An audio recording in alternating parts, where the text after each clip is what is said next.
Welcome to the Vibrant Living Network. Have you ever wondered what is possible beyond possible? What is the thing you've been wondering and inquiring about? Are you just feeling stuck and don't know why? Are you thinking or are you seeing? Seeing allows us to expand and have this other experience. We want to invite you for that wake-up call. We want to invite your spirit, your soul, so to be more alive, more connected. Glenn Brooks has been a life coach for over 33 years, author of Divorced to Patterns, Not Each Other, an explorer of what is possible. He has worked with people all around the world. Join us for a wake-up conversation, a dialogue with you. We will have some of the most interesting contributors. We will be talking to some of the most interesting people and have some of the most resourceful teachers, wisdom-filled people from around the world join us. Share your voice, ask the questions, become free of the known into a new world of possibility. We are going to talk about all the things you wonder about: how to live, how to heal, how to connect, how to love, how to be seen. Your life is precious. Enjoy it.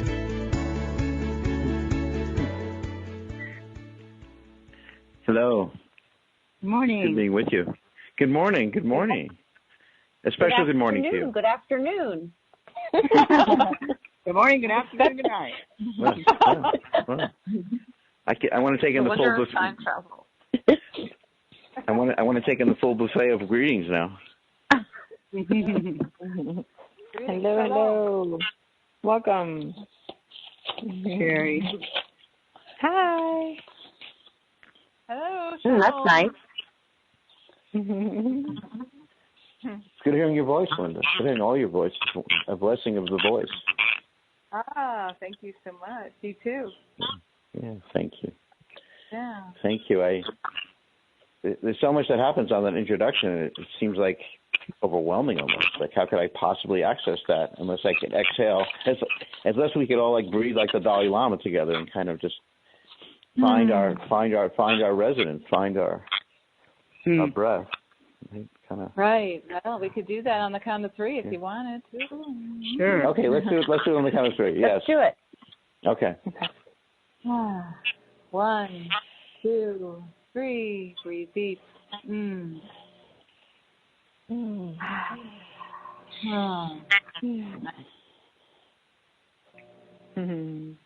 Good start to the week. Love it. Yeah. You know what? One thing that's interesting is to be able to breathe deep safely together on the phone. because with our current circumstances, breathing together is scary, apparently. Yeah. Right. Yes. Yes. So, Yes. So how nice if you're to be able to breathe deep. It's like if you're exhaling deeply, step away. You need to have that social distancing, but it's just not. I want to say one of the breakthroughs, Sherry, one of the breakthroughs we had over the last 8 days was Stacy's brilliant insight of distinguishing the world of distancing and the world of physically staying apart from each other. So, right. So the languaging of distancing isn't accurate, but also sends out the thought virus that we need to stay away from each other. It's almost like the message of cautioning isn't good for us or our immune systems. No. And so being an exemplifier, the power of being, diving into this quality of the power of being. So I just want to say quickly that I grew up in a world like you guys did maybe, is that all the energy was on the doing. You had to do, to have, to be. And I didn't really know there was a power in being. And yet I would have moments where I would be curious, those third space moments, like the third, being in a hallway, sitting down with someone at a chess table at a post office. And I realized, people talk differently and they listen differently and they exemplify differently. So an exemplifier is someone who lives in a way, breathes in a way that kind of moves others to be and take new actions and to cultivate new awarenesses. I also want to acknowledge that over the last 24 hours or 48 hours, I've been delighted with all of you, and I want to acknowledge that Dr. Gail Randall, I did my follow-up session with Gail. It's been about a year. We've been family and deepening our relationship. And I really loved our session. I loved our session. I felt so it kind of, I was going to say taken care of, but I just appreciate, I've never had intimacy with a doctor before like you. And I feel that what you brought to the session was, funny enough, healing. It's funny to say that, but you go to a doctor's appointment and you have healing in the appointment. It's not just talking about the content of what's not correct. Mm-hmm. So it's sort of like a new breed of doctor is a doctor that actually has the acknowledgement of healing themselves. Like when I Love is Letting Go of Fear, Jerry Jampolsky, who wrote that book, said he had 30 years of chronic back pain. And then he realized one day he was a psychiatrist to judge and determine, basically judge and diagnose. And he said one day he realized he let go, and his back pain of 30 years let go. A new breed of physician, you're a new breed of physician, and I call you an anthropologist. So I think the ongoing questioning and dropping the habitual languaging is such an opportunity. It's sort of like we get into language, and the language that's not alive kind of traps us, and then we kind of share the thought viruses. And so I love about you, I love about all of you, is I love this inquiry that kind of allows us to go beyond the habitual and move into something that's both exemplifying, because we become alive, and it's not as if we have to tell someone something wise. It's sort of like this livingness has its own intelligence, and I love that about us. Mm-hmm. It's beautifully said. Mm-hmm. Intimacy heals. Say that again? Intimacy heals. Connection heals. Mm-hmm. And I think what it kind of makes me feel like is, sometimes to understand the concept, you go into the opposite. And there's a certain amount of protection that we have that people are going to misuse our vulnerability. And when we are in the presence of somebody who demonstrates or convinces us or allows us to feel like our vulnerability isn't going to be misused, we can connect really beautifully and heal. Which I experience. I mean, so I think deep. psychology. Yeah. I think psychology is the science for that. And then I say that when we bare our souls or share something from our soul to someone, they will also do that, and that's a step towards initiating the healing response. Mm-hmm. Mm. Yeah, I also think about it maybe in terms of, I've been doing some writing about this. I've been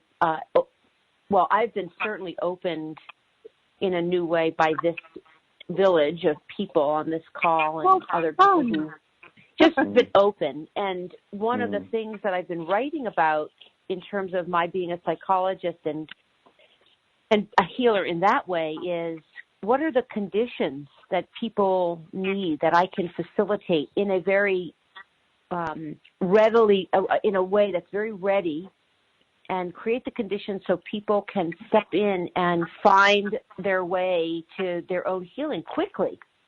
And so I've been thinking about what the conditions are. Do you, in everybody else's kind of way of doing it, are there certain things, conditions that you create in the environment that allow for people to be vulnerable and witnessed and whatever the words you used, Gail? Yeah, I think how do you create the conditions? We spoke to this before on our show about what the conditions are to get quickened healing, if you will. And, part of it is trust. There has to be trust between the healer and the healee, if you will. And actually, when I worked with Valerie Hunt, we would measure this. We would put the healer with the patient or healee or whatever you want to call it, and then we would measure their frequency. And the healer would have a certain frequency, usually around in the range of 9 cycles per second, very similar to what the Earth is, interestingly enough. And then pretty soon after the healer would be sitting with the person, maybe even before they spoke, the person starts, flipping into the frequency of the healer. And then the words are added. And when the words are added and, the healing occurs, the healing starts before it even really starts. So it's very fascinating. So it's really about that, tuning in to the person that you're working with and being vulnerable enough to do that. I would say, like Glenn was saying, the standard relationship with your doctor, is not usually like that. I'm not saying it's never like that. I'm saying it's not usually like that because they have 7 minutes and here's your pills and goodbye. See you in 3 months or whatever. But this is a different way of doing it. They still get their remedies and whatever they need, maybe a meditation, maybe a pill, maybe an herb. But it's really that connection that is causing the healing. I want to acknowledge when Dr. Valerie Hunt was 89 years old, 89 years royally young, I'd spoken to Valerie over a decade as regularly as I could. She was a scientist, had written several books on healing. Her last book, I think, is called Uncork Your Consciousness. I remember when she sent that to me, she already was making discoveries that she had made so many discoveries in this lifetime. And she told me when she had open heart surgery at 89, and she said, Glenn, she goes, I couldn't lay there, and she said I had so much of my mission that I had to do. During the surgery, she said, come on, you guys, I want to get back to my mission. Come on, you guys. And it was like, I love, when I talk about the power of being and being recognized for the power of being, and yes, being in relationship, I realized that one of the things with Valerie was, even though she held all these prestigious sort of things in the world, she always treated me like a deep relative. And I felt with her, I would ask her things.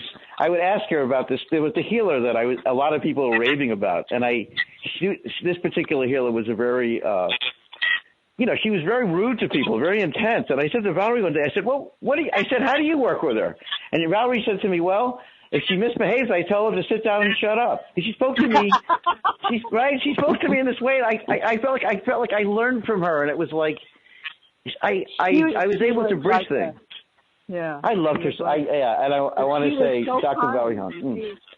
She was incredibly kind. Yes. Yeah, it's that compassion, that connection, and like we had yesterday, Glenn, that healing. And then you can add the other supplements and stuff to it, but. And Stacey, so I love what you asked a question that I realized I've lived in this question without asking the question. I've lived in this question, and you somehow nailed it in language around what are the conditions. Did you say conditions in context? What are the conditions in context for healing? In the environment, yeah. In the environment, yeah, that was great. Healers, that when we sit with people or we're on the phone with them, how do we create the environment that allows for connection to happen, healing to happen, connection to happen, vulnerability, so that people we can be better exemplifiers, but also so people can receive that. Mm-hmm. I mean, for the clients, Yes. No, okay. I was just going to acknowledge this because when I was speaking to you on our second and third conversation, you said something that was so vulnerable. I could feel it vibrate in my chest and my heart. And I stopped to notate that because it's rare, and also because I had to just be with it a moment. It was kind of like, wow, I really appreciate you.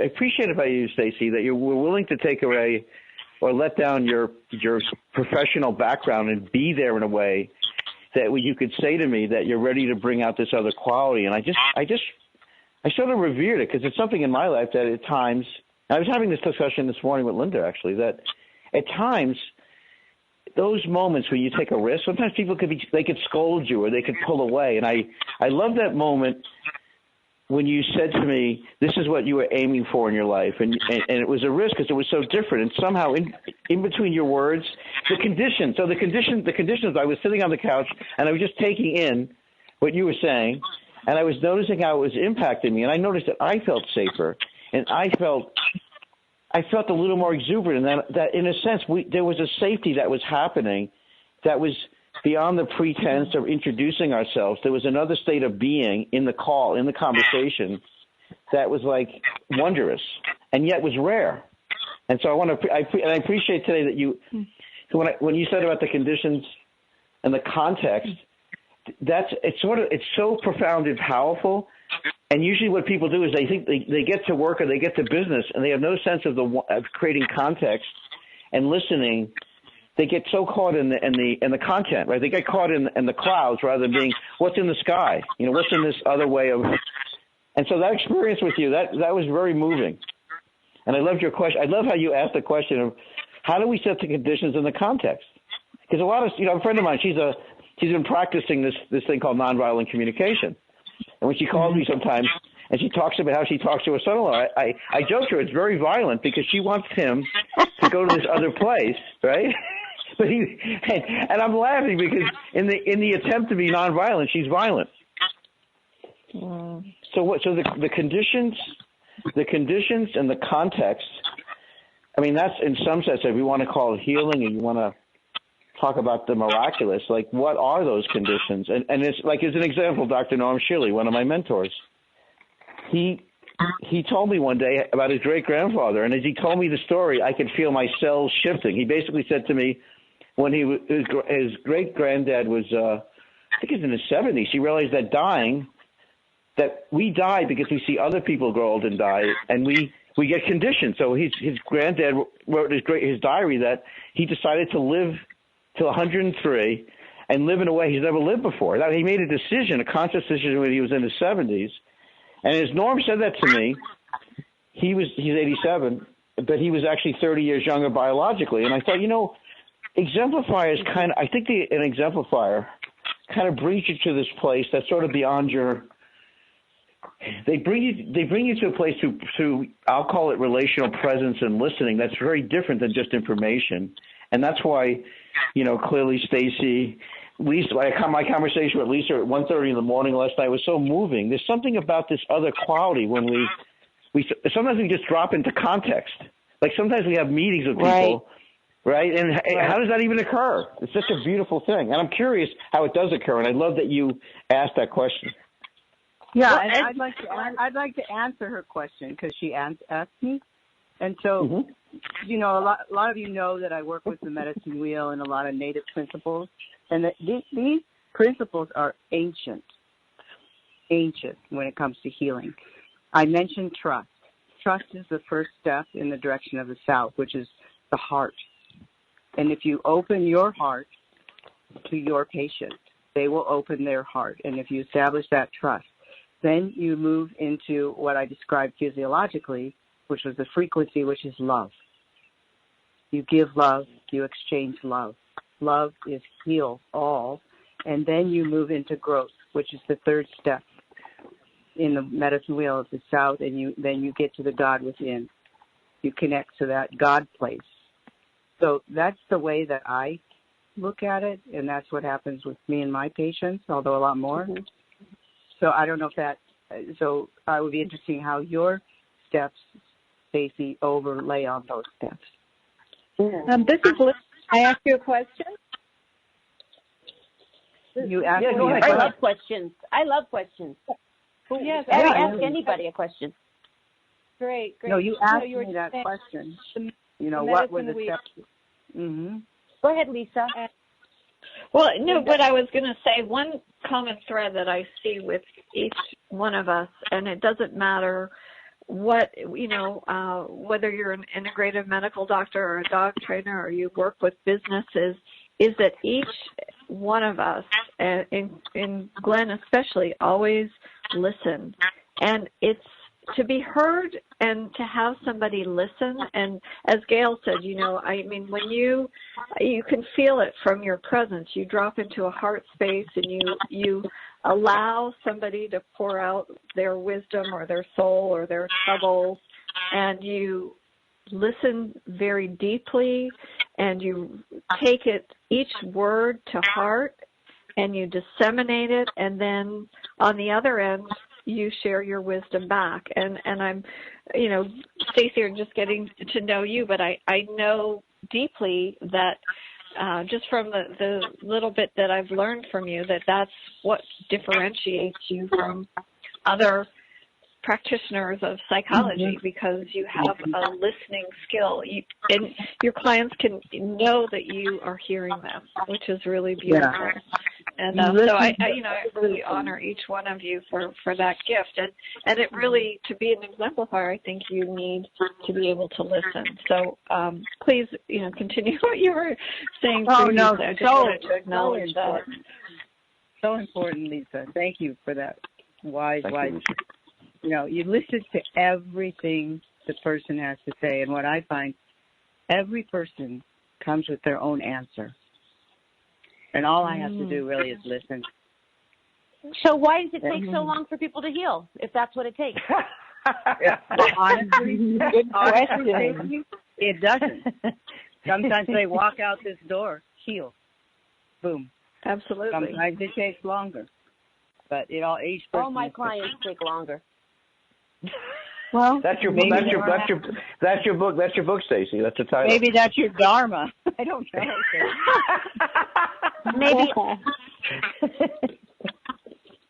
Maybe there's a degree of honesty that it takes people longer than one time. Maybe it's a process of healing, but. There is definitely a process. Maybe people are open with me, but then when they go back into their world, they lose that moment, and they can't carry it for themselves very long in a hostile world sometimes, and they need to have the opportunity to practice it whenever they come back and to build the muscle for it. For sure. So this is Linda Hope. I was just wondering of the idea that certain people have the capacity to, I don't know if it's a belief or just to feel that the idea of they are already healed is an interesting way to approach. Do you find that if people are more open-hearted or more empowered to know that their truth is that they can be healed or are already healed in that respect, that the healing does occur faster in their belief system? See, I think the That's healing a great question. Before they even get here. See, I don't believe in linear time, and I believe there are low-lying fruit. They're just ready to come in here and pop. And sometimes it takes longer. Everybody. But I hear in the question, maybe, and I like the rethinking the words, because how you define a problem determines how you solve for it. So if they come in needing to be healed, then we are assuming they're broken. And maybe part of what we do is we remind people that they're well, that their environments have compromised them in some ways or whatever. And I mean, that's what I feel like personally as I enter into this space with all of you, that I am healed, but I kind of have forgotten a part of myself that this conversation and my conversations with Glenn and Gail and, I'm one of those people. You're doing it. All of you are doing it with me. I'm being healed with you. I'm one of you. I'm one of them. I love it. I want to say, Stacey, I love what you say and share very much. So it's sort of interesting. I hear a lot of people use the word psychology, a lot. It's on, there's magazine, Psychology Today. Somehow when you say, I have a very fresh listening to you and the way you say it, because there's something in it that makes me curious. So as a generic term, so as a Stacey term, I'm curious. You catch my curiosity about what could that really mean in our lives other than a clinical diagnostic with a limited terminal normality outcome? I feel like when you, right? Everybody thinks about psychology. And, right. and I want to say, please, Stacey, keep bringing that to life, because a lot of people, they fall asleep when they're psychologists. Yeah. Psychology. Or they put up a cross, like, with their fingers, and they say, back off, Stacey, back off. Well, don't read my mind. They don't why really would you want your mind read? Yeah. Who wouldn't want their mind read? You know what I mean? Anyway.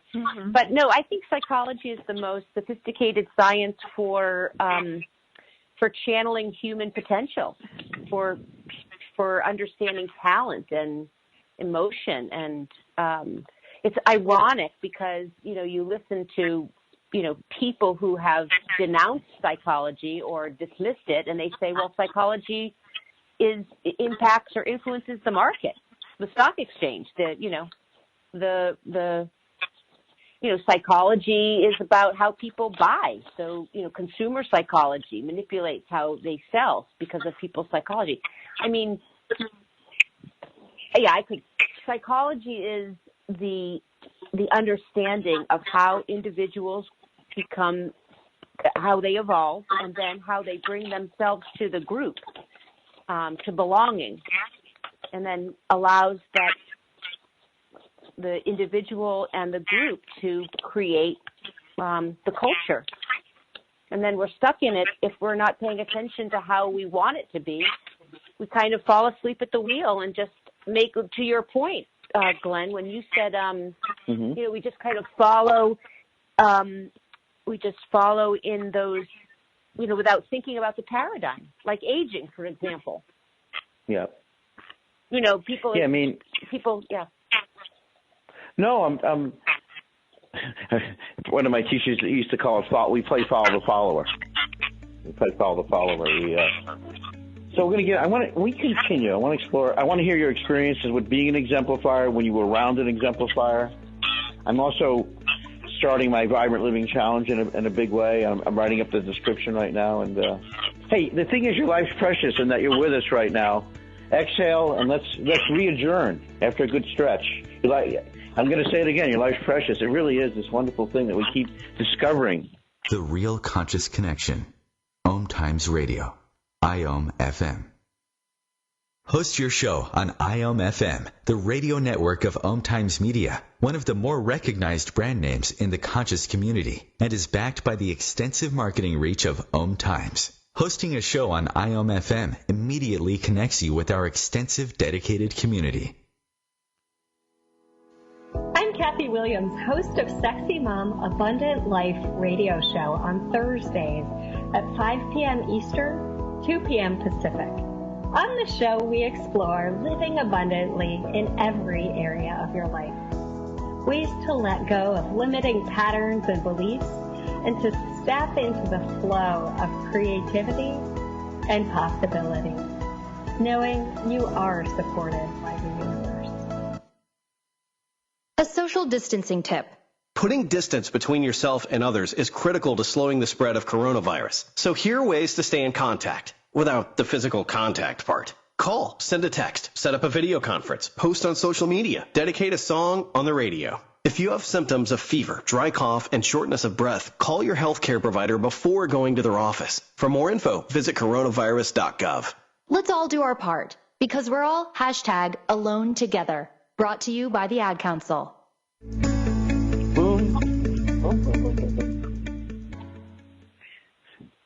Hello, welcome to Vibrant Living. I'm Glenn Brooks.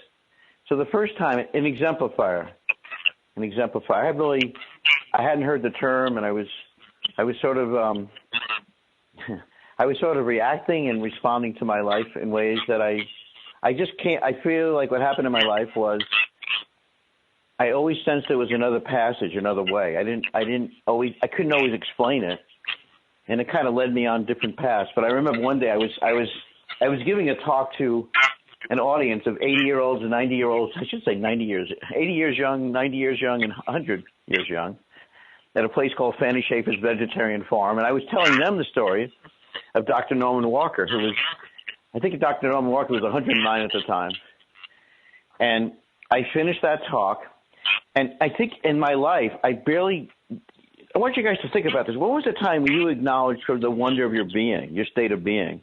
I finished that talk, and one of the members of the audience came to me, and it was such a humbling thing because they're all like, they've been on the planet much longer than me. They had so much wisdom. He walks up to me, and he put $10 in my left pocket, and he said, "Keep sharing this message." And I was a teenager, and it meant so much. And then I started to determine there was another world beyond doing. Like there was another world, another distinction that we could live out of called it a state of being. So my whole coaching, when I started coaching, I got really interested. Like, how do you cultivate, kind of similar to Stacy's question, how do you cultivate the conditions and context for wonder? How do you cultivate the conditions for awareness? How do you, in some sense, turn someone on? How do you provide that in the way you move, the way you breathe, right? The way your state of being. And then I had many other kinds of experiences. I was talking to a psychiatrist one day, and he was such an exemplifier. He was explaining to me why he does exorcisms.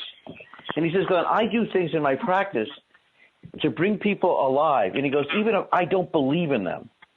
He goes, "It's not about what I believe. It's about how I access and how we cultivate this thing." And it got me. It's kind of like, because I be around a lot of people with very strong belief systems about healing, very strong belief systems about this system and that system. And in some ways, they were in some ways at war with each other. But when he said that to me, it was kind of like, he's exemplifying. And that turned me on. I wanted to be around more of that. So what was your first experience of either being or being around an exemplifier?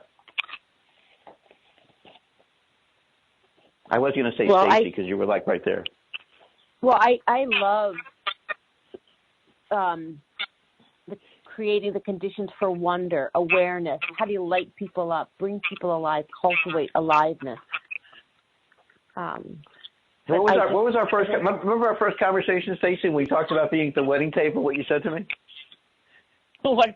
Remind me about the wedding table. About the wedding table. Oh yes, yeah. What did you say? What did you say to me? I loved it. Well, every time I go to a conference or someplace where I'm going to be sitting with 8 people, I always ask, if this is going to be the worst wedding table, I'm not sitting here. Are we going to be a good wedding table? Is this going to be a fun wedding table or not? Are we going to challenge each other? Are we going to be outrageous? Are we going to dare each other to be a little bit more? Are we going to be the sedated table at the other part of the room? Right. Yeah. Exactly. I would say that when I started to write this book on the air, it's called Unscripted Power, but really I had no idea how to unscript myself. And it was exemplifiers who came around me and said things. Like when I met Paul Bragg, he said, Paul Bragg was Jocko Lane's teacher. And he said 3 things to me when I met him. He said, well, one is, he said, Glenn, don't get into the habit of aging. It's a bad habit. And I was thinking, no one said that to me. I've had my body 30-something years or whatever. Yeah, it seemed like a really bad habit, actually. He said, don't get in the habit of aging. He said, what other people is kind of an interruption usually. He says, don't let dead thinking interrupt your alive life. Don't let dead thinking. And then he says to kind of live what was relevant and pour your being, soul, and body into it. And he said this to me when I was standing next to with him. It was like being at the ocean. And it kept moving me because it was sort of challenging. It was sort of like, now Tony's not here today. Tony, who's Dr. Remedy Jane, the homeopath medical doctor from Ohio. But the last thing, I had this conversation with Remedy Jane. And she said to me, I'm going to have my husband check you out. And I said, this is great. I said, have him check me out and tell me what he found. I'm really curious. I know a lot of people don't like me, by the way, so please have him share with me.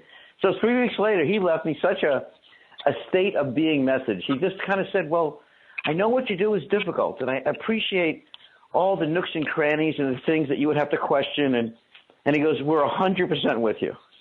And that conversation, that thing, when he said that to me and left that message, it gave me some soul juice for the next month. It's sort of like the invisible things, going back to that wonderful question, what are the conditions and context? The first time I met someone who thought I was smart, I always thought I was really dumb in school. I was sitting with a superintendent of schools in Vermont, and she acknowledged that I was smart. And I realized that no one had ever laid that out to me where I could kind of get it as a human being. We say stuff to people, but sometimes they don't get it, or we don't. When I met Gail, I realized Gail was doing the experience of like helping people dissolve the spells, and if you will, the retro word might be the curses of their interpretation, how they actually sense illness was in their life. So I love, Stacey, when you said it might take a certain amount of treatments it might take a certain amount of moments, not time, to make ourselves receptive so we could even be something called well, to be something called exuberant. Because my family, it didn't exist. My father used to get up. How I woke up in the morning was him clearing the phlegm out of his throat and taking several Dristan, anti-phlegm medication, if you will. And I had no idea what healthy was. How do you I didn't know it existed. Then I went to school where I had to collapse my posture and read things that seemed so far away from my being and my body and my soul. And that was supposed to be a good schooling. So when I heard about psychology, Glenn, we're probably going to send you to this school psychologist. I was thinking, please, not that. They don't look that alive anyway. So the way it's the spirit in your voice when you say psychology that turns me on, because it seems like it means something when you say it. It means something. I could sense you're alive to something, and that's the thing that keeps me engaged. Like as an example, I didn't realize there was another world out there. There was a relational world, and that sometimes the individualistic world or the personal transformation could be harmful to relationships. I never thought about that. I never got it. And then all of a sudden, right, if you just build someone else so much, you could break the union. So I got really interested in teams, unions, and there was a life to that, because what I saw happening was the habitual language and the habitual assumptions created this sort of wall, this invisible wall that we began to operate from. And I love that about you, by the way. I love you and how you like to inquire and dive into that. I find that very exuberant and exciting about you as an educator and speaker. Well, I love it. I love that too. I want to be thoughtful. You did pose a very meaningful question that probably everybody on the call has been thinking about, which is when. And I want to go around the table and thank you for that. Thank you. But I do think what you're saying is important, and I'm trying to find if my first exemplified experience led me to this understanding of psychology. So I'm going to take some time and think about that. Thank you. All right. Let's go around. And I want to say that since deeply appreciate Stacey, deeply appreciate you all. From my conversation last night, I was in the morning to Lisa. That was so fantastic, Lisa. I loved speaking to you at 1:30 in the morning. It was uninterrupted. I loved it, and it meant a lot. It was playful, and it was helpful to my I just felt I was a little stuck last night, and I appreciated listening to you last night. Expanded my world, actually. Oh, well, thank you. I appreciate that. And in answer to your question, Glenn, and as Stacey said, we're going through our mind and we're thinking about different exemplifiers. Many, many years ago, back before the time that essential oils were hip and cool, I went to my uncle introduced me to Gary Young through Young Living.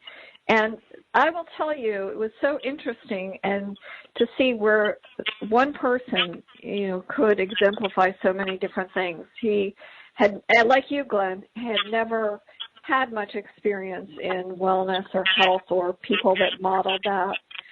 And he took an idea and a passion that came out of a healing experience that he needed, and he brought that and made it into a company. What was so interesting, he would be out in the fields, in the lavender fields. He would study the plants. He would be in the laboratories. He would be in pretty much every part. And when he would host a conference or a teaching, there was always water, no soda pop, good food, positive thoughts, really, truly embodying what he believed in.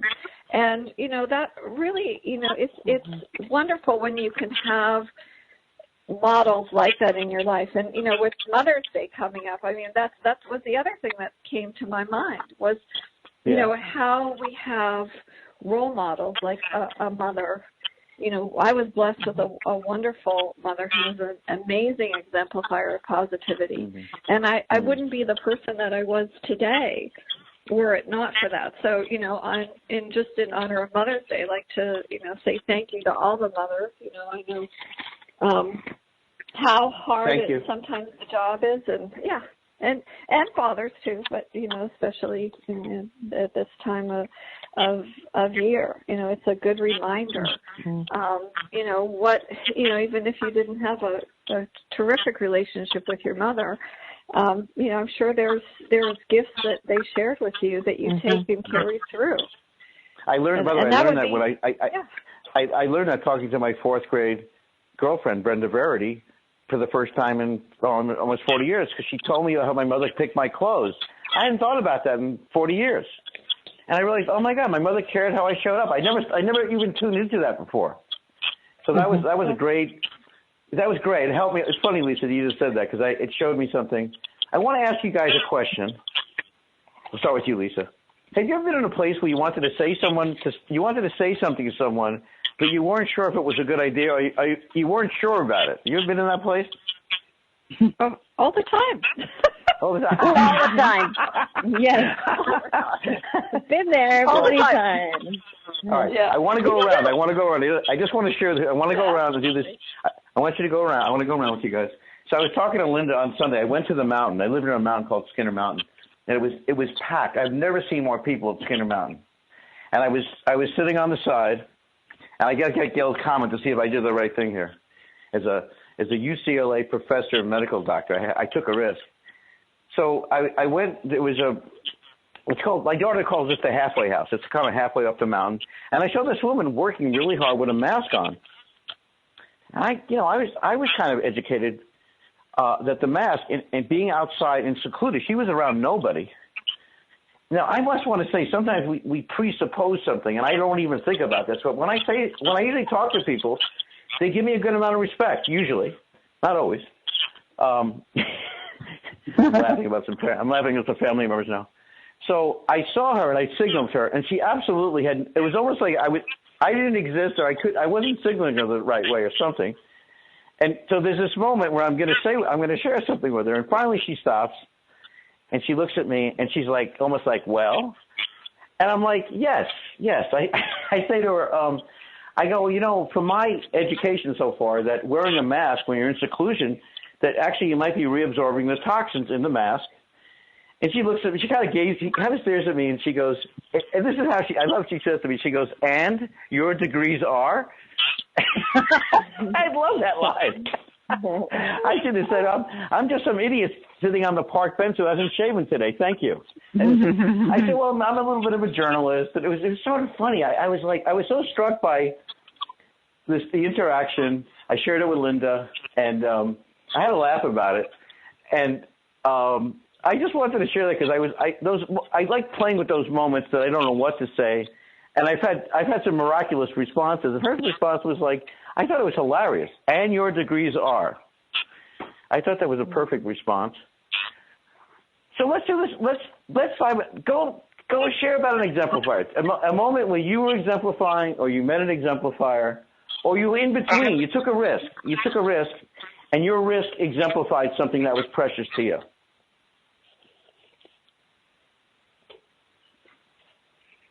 And of course, Sherry, Go ahead.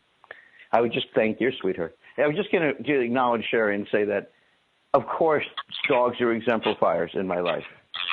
When I see a dog, particularly now when a lot of human beings are like, you see, human beings have been shocked. They just have. No matter what you think about what's going on, there's a lot of people walking around in some pretty deep shock. So when I see a dog that looks playful, I just kind of appreciate that they're wonderful exemplifiers, and that today, before we get off, Sherry's going to share at least one principle from being a dog mystic that you could bring into your life today. But I want to acknowledge that dogs are exemplifiers. They're exemplifiers of wonder, noticing, and as Sherry pointed out to me earlier today, that they could pick up on someone's going to have an epileptic fit and be right there. I mean, that's so soul and bare bones. So what's an exemplifier moment, Sherry, since you're around dogs you're writing the Dog Mystic, how to be in deep tune with your dog. What's something that comes to you from the animal world about exemplification? Well, I mean, like I always say that dogs, animals are just, they have a sixth sense. They know exactly what's going on, so they can feel the energy of the person and feel exactly what's going on. I mean, like, you know, their present moment, like oneness of being in that present moment and being aware, it just allows any person to feel comfortable talking to them. I mean, even if they don't understand every single word that is being said, they're there. They're being present and allowing the person to open up to them, whether it's talking to them or hugging them or you know, just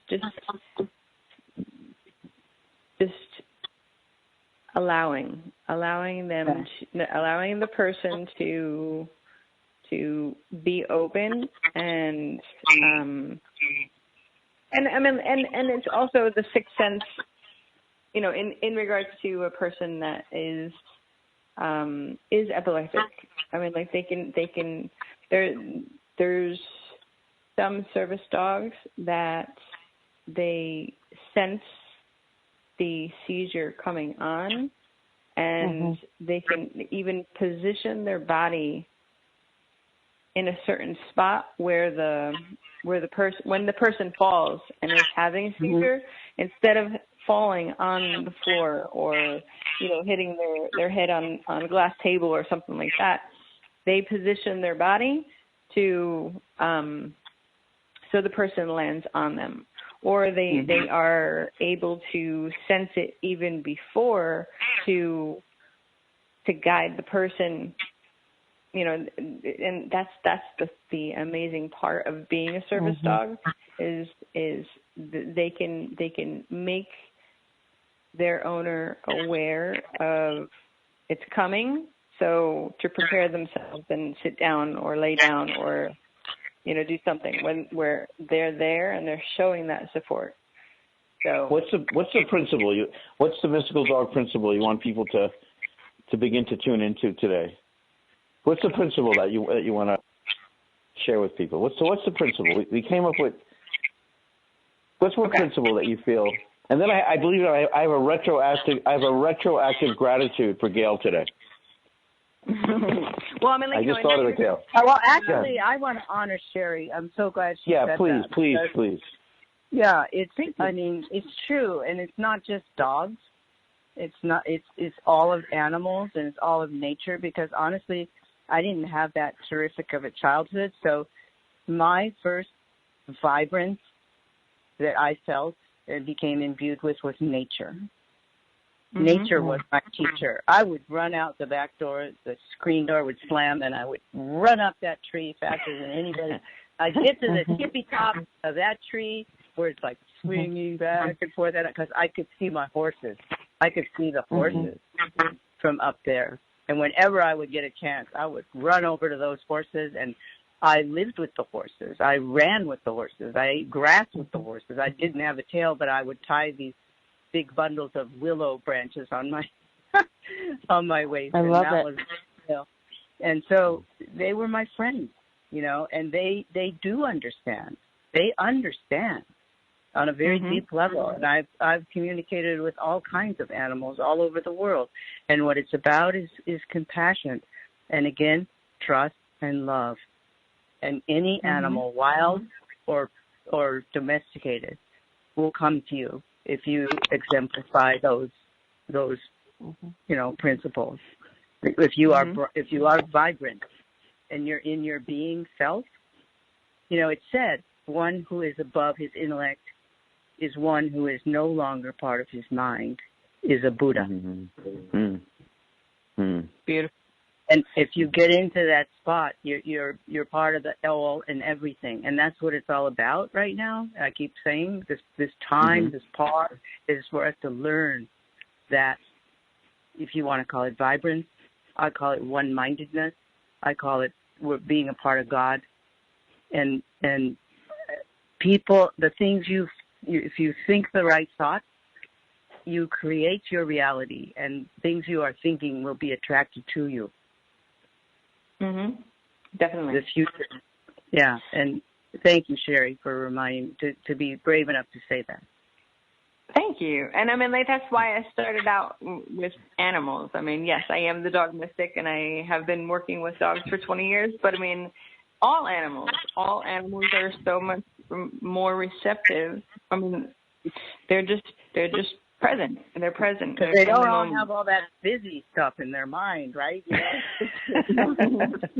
They don't have the human monkey mind taking over of all the drama and anxiety and what the past did, what the future is going to hold. Exactly. That's your principle right there. My principle, like I have 3 principles, but the principle that I'm going to bring up and that you brought up as well is the principle of trust. Mm-hmm. Once you put your trust in your dog, they sense it, and it seals your bond. They're devoted to protect you no matter what their size. It doesn't matter if a dog is 2 pounds. They can still bite your ankles and draw blood. I mean, they're going to try and protect you. So that needs to be on a T-shirt. That's funny. It's true. It's so true. I mean, they once you have that trust, and once you once you feel it, then the animal will totally feel it. Yeah. Give out the Dog Mystic website, Sherry, because we're building a Dog Mystic community. I don't want to hear about your experience with healing. It's a wonder, and how your dog's healing you right now. What's the website, Sherry? What is the Dog Mystic website? TheDogMystic.com. TheDogMystic.com. Mm-hmm. Do you have that graphic that you sent me on the website? Do I have a what? Do you have the graphic the graphic of the four was it the 4 winds of the 4 directions? Do you have that?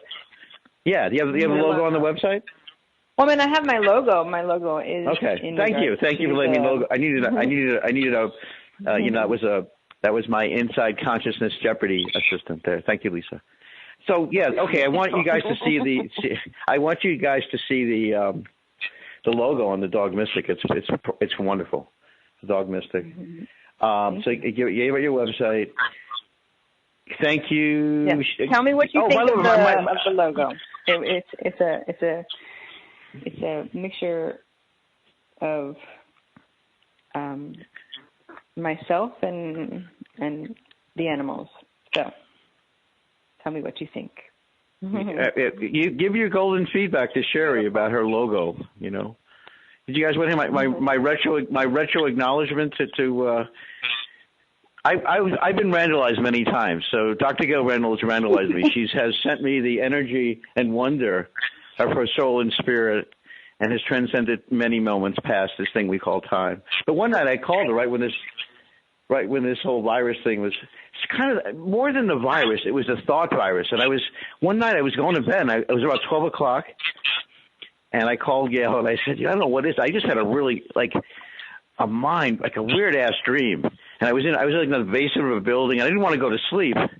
And Gail just took me by the hand, and she said, well, go take a shower, make your bed again. And I began my net again. I just wanted to tell you that was one of the more significant moments as we kind of initiated into whatever this is. And your presence was so. Anyway, my gratitude for you for that, Gail. You're welcome. Thank you. All right, a moment of. Gail, give out your what do you call it? We have all the protocols and things. That's your Instagram. Yeah. Oh well, my website is drgmrandall.com, and my website is Dr. Gail Randall. So it's super easy. But here's the secret, Glenn. Okay, I'm ready. You literally. We're all leaning into you right now. Okay, lean in a little farther. Okay. You literally become what you think about. If you want that dream life, start visualizing it right now. Beautiful. All right. Stacy, you want to give it? Thank you, Gail. Love you deeply. What you want to give out your Sacred Psychology website? You want to give out something for the audience? Yeah. So I love that you said that. I love your audacious truth sharing, by the way. Okay, lean in, everybody. A little closer. Okay. www.stacyfiner.com. That's my. What did you?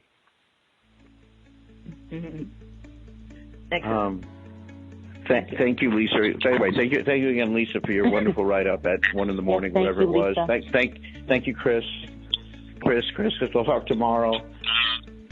Thank you, Linda, for coming hanging out again. I'll be hanging out with you very soon again. And thank you for your wonder. Thank you, guys. I love you guys. Your life's precious. Enjoy it. I'm Glenn Brooks for the Vibrant Living Network. Next week, we're going to dive into the Vibrant Living Challenge and share that with you and welcome you into it. Stay safe and wonderful today. Have a happy Mother's Day for all you mothers out there. Thank you. Thank you. You too.